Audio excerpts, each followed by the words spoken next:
Hello, welcome back to the Mathematics of Data Models, Lecture 16.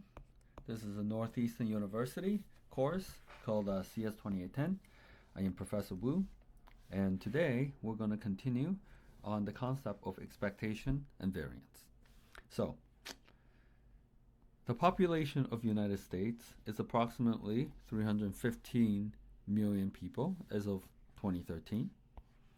And if we wanted to find the average height of the population, the way we could do it is we simply collect the information for the entire 315 million people, and we will average them, which follows this equation. You essentially add up everybody, divide by the number of people. And this averaging has three ways. In statistics, it's not just average, we call it other names. You can call this the average height that we found, or the mean height, mean. Or we can call it the expected height, where the expected is like the expectation of the variable x. Now, getting the height of every person for 351 million is annoying and painful. So instead of using the entire 315 million, statisticians often prefer to use a subsample of the total. Let's say maybe just 10,000 people. The idea is when you find an average from this 10,000 people, right, it would be approximately this average from the entire 350 million people. So from this idea, right, this is the approximation and this is the true average. We're going to distinguish the two types of average or mean as population mean. This is when you have the entire population, versus sample mean or the empirical mean. That means this is from the subpopulation. And very often what we do is we use the empirical mean to approximate the population mean. Okay? Now, when we find the average, in high school, you learn the concept of average, I assume, and when you want to find the average, all you do is add everything up and divide by n, where n is the number that you add, the number of numbers you add up. Now, the concept of mean and expectation really generalizes the idea of just finding the average, and they have a different equation. For the expectation, is written as expectation of x, where x is the random variable where random things could happen. And what happens when you try to find the expectation? You have x, right? Instead of adding them up, you're going to add up x times the probability. So if this is the first time you've seen this equation, like, I assume you're familiar with this one, but for some of you, it may be the first time that you see this equation, and this equation might not make a lot of sense. So let's take a look at why this equation makes sense and where did it come from. So if we think about averages, right? If we have average of three numbers, like 1, 2, 3, for example, we just add them up and divide by 3, right? Following this equation, add them up and divide by 3. Now, when we are doing averages, we're actually implicitly assuming there's an implicit assumption. And that implicit assumption is that the value 1, 2, and 3 all have equally likely probability of 1/3. Okay? There are 3 of them, each one of them is 1/3. Well, if we look at it from the probability perspective, then another way we can write it is essentially it's 1 times the probability, which is 1/3. 2 times the probability, which is 1/3. 3 times the probability. When we do this, notice how they're mathematically equivalent. Right? So basically, when you have the value x times the probability, that's what we have. The value x, right, times the probability of x. And this is where we came up with the equation for expectation and mean. From this observation, we see that if the probabilities are all the same, right? If the probability are all the same, then the two equations will be identical.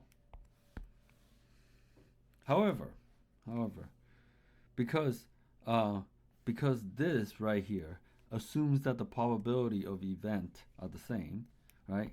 This equation would not equal to this anymore if the probability of each event is different. Okay? Yet, notice that the second equation, so the first equation just assume all the probability are the same. But in the second equation, if the probability for each event is different, notice how this equation is able to handle it. Right? And this is the equation that's standardly used for mean or expectation. So this is why the equation for x is p of x times x. Now, I want you to pause the video, right? Given this right here, pause the video and see if you can calculate it. So, assuming you did this already, right? The summation is summation of xi, p of xi. So that will be the expectation of x. Right? If this is the case, then it would be xi will be x1, x2, x3. So it would be 1 times p of x, 0.2, plus 2 times p of x, 0.3, plus 3 times p of x, 0.5. So if you want to find the expectation of x, that's what you got right here. All right, so now when we can represent data differently, so notice that the data in here is represented as a probability distribution that we've seen before. So we have p of x equals to 0, and then it tells you the probability, right? 0.2, and then tells you probability for 2, tells you probability for 3. Now, in this view, like, we know the exact probability of the event, and we can, this is a very convenient way to calculate the expectation,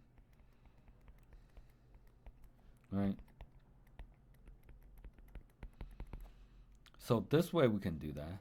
Now, another view, instead of looking at it this way, we can also look at it this way. And we're just going to call this the data itself. So this is the data versus the probability distribution. Now, when you have the data, notice this data doesn't include any probability information.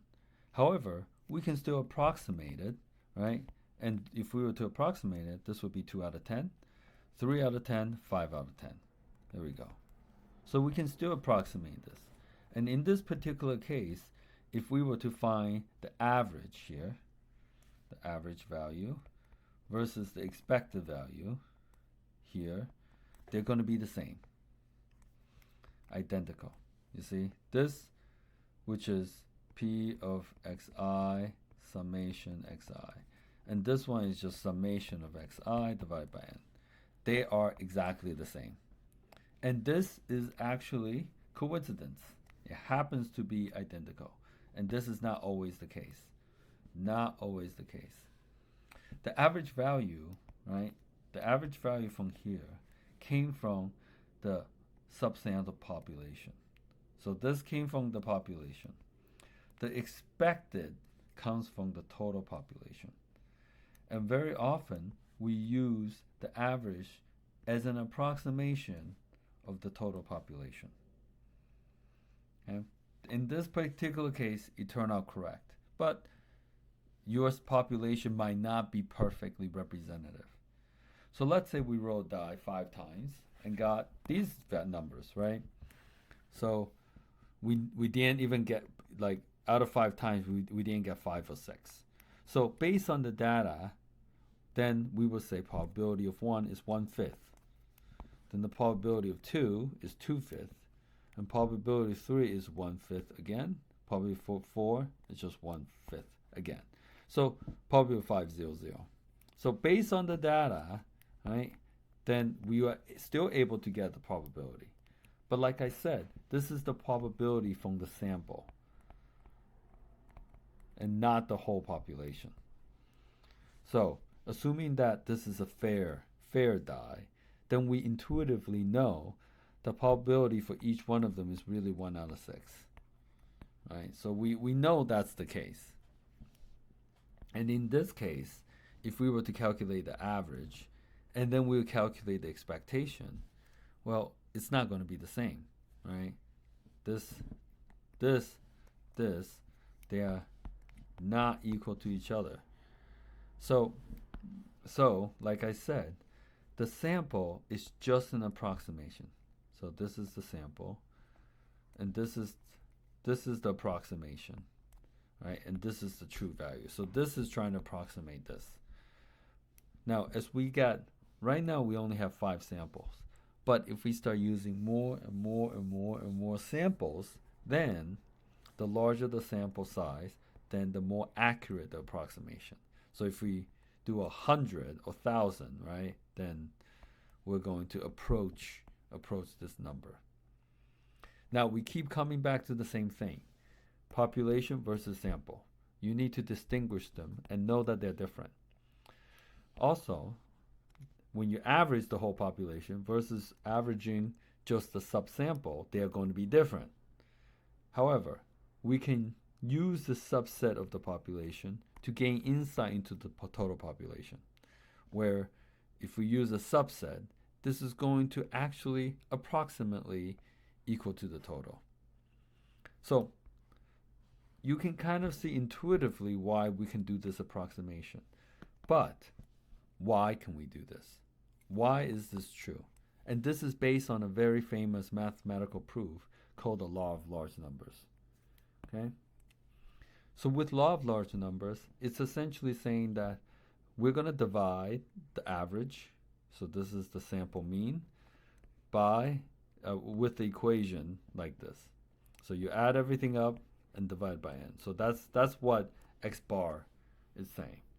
So the law of large numbers is essentially saying that when you draw lots of samples, all the way to n samples, the probability that your average, so this right here is the average, and this is the true average, the true mean. So this is the approximate, this is the true. So the difference between the approximate and true to be greater than some small value approaches 0 as you get more and more samples. Let me say this one more time. So this is the average value that you gather from samples, and this is the true average if you have the entire population. So the difference between them, right, the difference between them would be greater than some small value epsilon approaches 0 as n approaches infinity. So the more and more and more samples you gather towards infinity, then the probability that this is greater than some number approaches 0. Right? So it's the difference. Remember, if you want the difference to be as low as possible, therefore the probability that this is greater than some very small number is 0. It means that it's guaranteed to be small.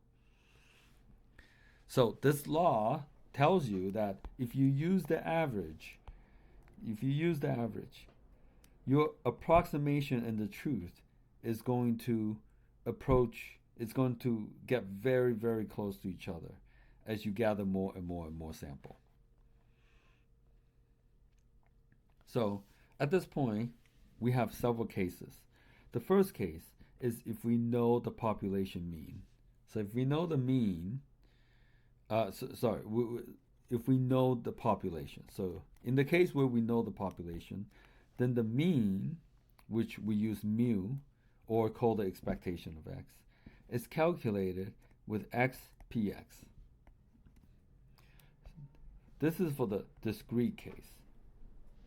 If you have a continuous case, then it will look like this. Then you, instead of summation, you're going to use an integral instead.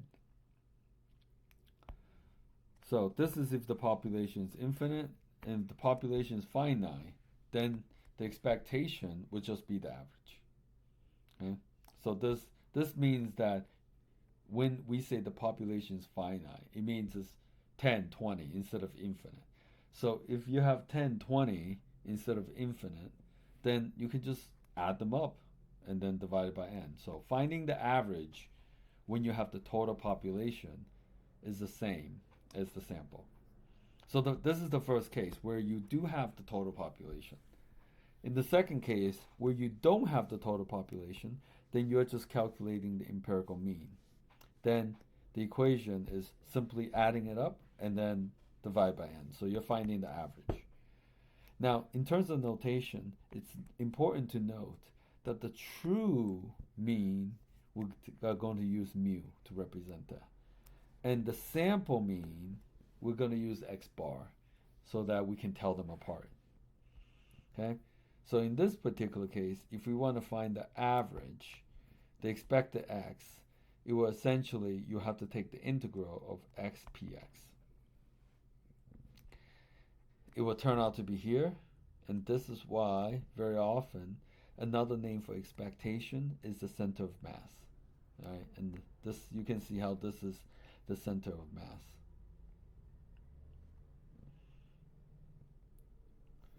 Okay, so we went over the two cases, when you have the whole population or when you only have the samples.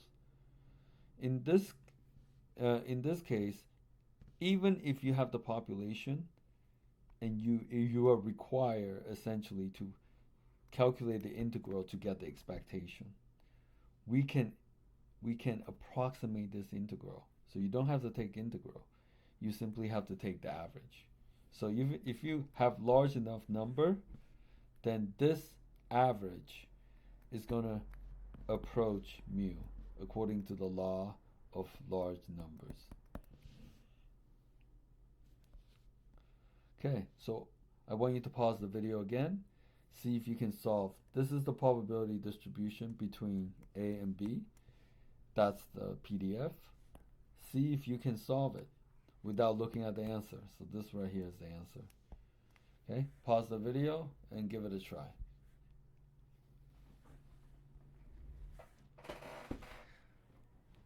Over here is another example of obtaining the mean. Since we did this already, you will essentially use this equation. So I think I'm going to skip it for now. Yeah, this is the solution.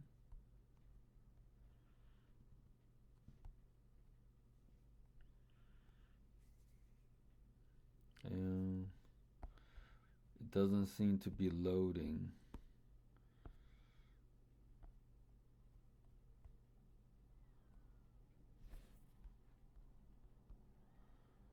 Huh, why are you not loading?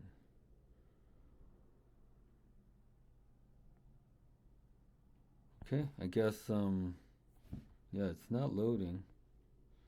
Maybe I'll restart. I'll restart this. Let's restart.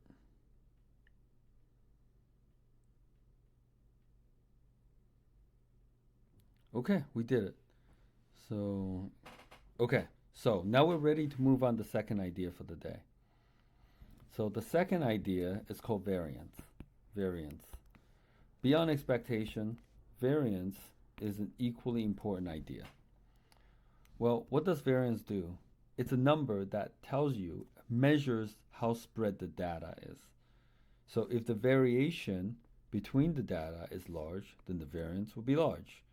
So in the two tables below, notice that you have one table that range between 0 and 4, and the other one range between 0 and 40. The difference between them is this is 10 times more.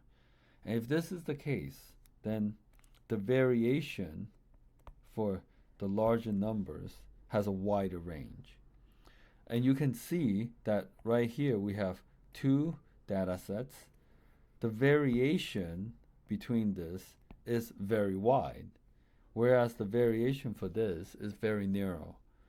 So visually, you can see that the variance for the orange will be much larger than the variance for the green.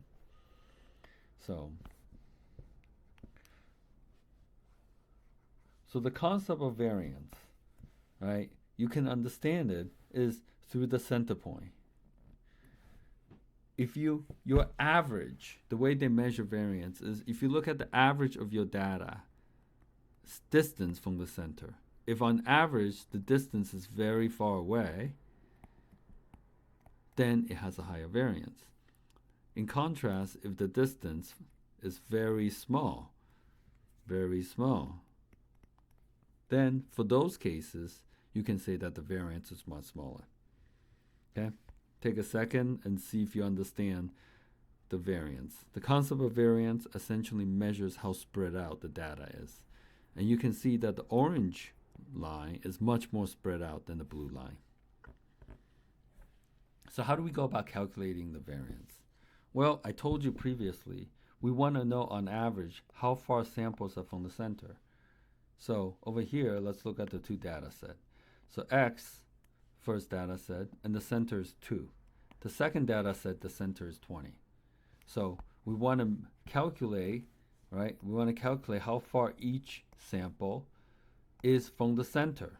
So we subtract the center away from each sample.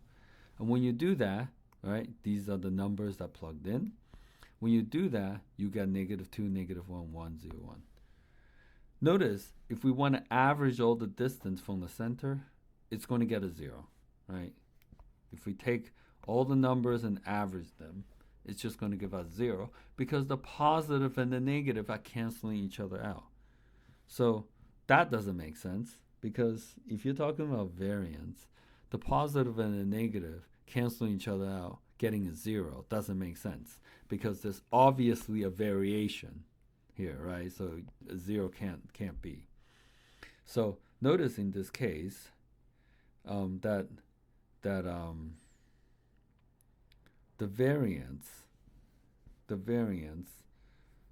let's see. So if you were to just add it up, okay, so if you just add it up, they're going to cancel each other out. In order to avoid positive and negative canceling each other out, we can tweak the equation slightly. So instead of x minus x bar, we have x minus x bar square. So this square essentially guarantees that you're only adding up positive values, and the positive and the negative will not be canceling each other out. So for variance, there's a difference between calculating variance for the sample and the population. So if you only have the sample, it's actually n minus 1. So it's the idea is the same. If you over here, if you have the entire population, then you divide by n. So, like I previously said, notice you're essentially averaging the distance from a point to the center. So the average of the data to the center is the variance, right? So we're averaging together. So if the variance is high, this means that the average distance from the center is very large. Distance is low, it means the average distance from the center is not very large and is low. Similarly to the expectation, if we have the whole population, then we can calculate the variance this way. Right? So instead of x, p of x, what we do is x minus mu, so it's subtracting the average, and square, then multiply by p. Okay? It's also known as the expectation. So if you're calculating expectation with this, then you will get this equation. So this is the case when the population is infinite. But what if the population is finite? Well, if it's finite, then it's pretty easy. You just calculate, xi minus mu. So this is the distance from the center, square, and you average that. Notice over here we're dealing with mu because that's the whole population. Over here we're going to deal with x bar. The equation for variance is just 1 over n minus 1, x minus x bar. So this is the distance from the center, square, and you are essentially averaging this. So over here, here's another data set, X and Y. Takes a minute and see if you can calculate the empirical variance. So the empirical variance for both X and Y. So pause the video and see if you can solve this.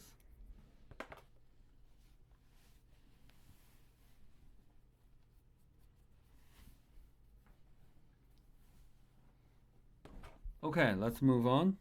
Over here is the answer. So you want to make sure you take a look and that you can follow along. Now, an interesting thing is that variance is came from x minus x mu squared, right? Therefore, the real distance on average from the center is really x minus mu squared, but you take the square root of that. And when you take a square root of that, this yields a concept called standard deviation. So this is a standard deviation, where you essentially calculate the variance and you take the square root. That's how you get it. So you can picture of this standard deviation as the average distance from the center. And over here, like these are the practice. I want you to make sure you can calculate the variances. Okay, so to calculate population variance with Python, it's quite easy. It's just var, variance. And if you want to calculate standard deviation, you just MPSTD. So notice if I take the square root of the variance, right, it's the same as the standard deviation. Right? So variance and standard deviation.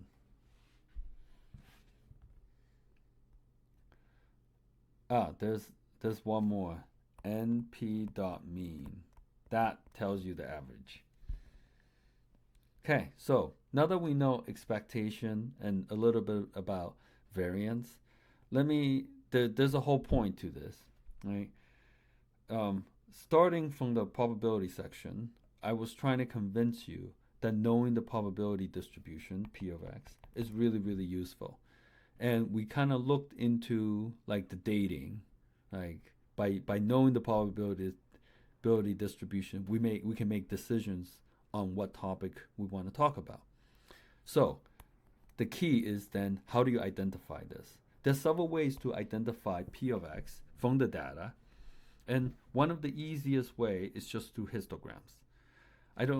Histograms is a really, really simple idea. Basically, let's say you have, this is your data. Well, 1 happened twice, so you just stack 1 twice, and then you stack 2 once, and then 3 once, and voila, you have the histogram. So by visually looking at this, it essentially tells you what the probability distribution is. Now, notice this right here is giving us 0.5 and 0.25, right? And the code to do this is over here. So let's see. So over here, if you were to run the command hist, it will essentially draw it and it tells you how many times it occurred. So 1 occurred twice, but the rest of them occur once. Now you want to also convert this. So here's the code that will generate this. But you also want to do this sometimes and represent them as percentage, more like probability.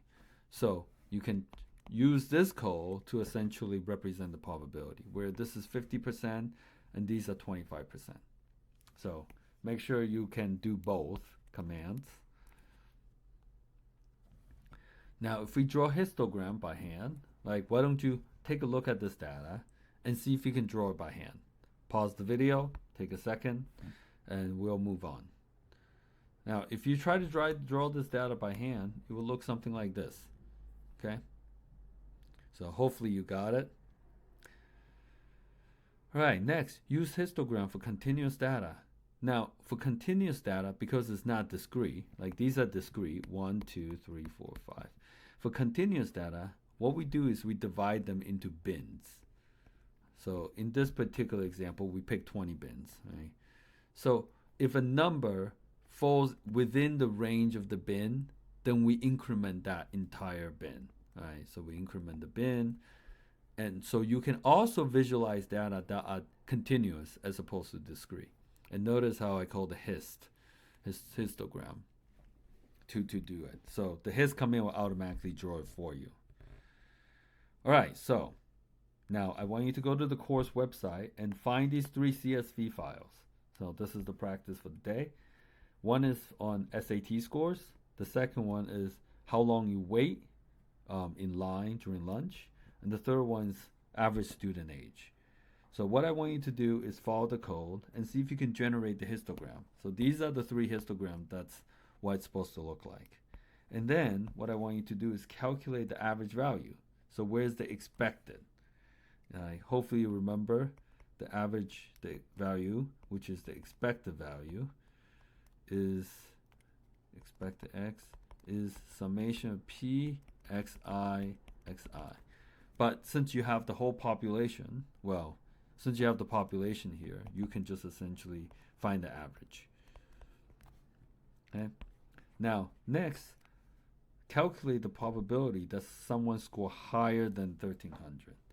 Or calculate the probability you have to wait more than 3 minutes in line. Right? What's the probability you're going to wait more than 3 minutes? As well as calculate the probability that someone's younger than you. Okay.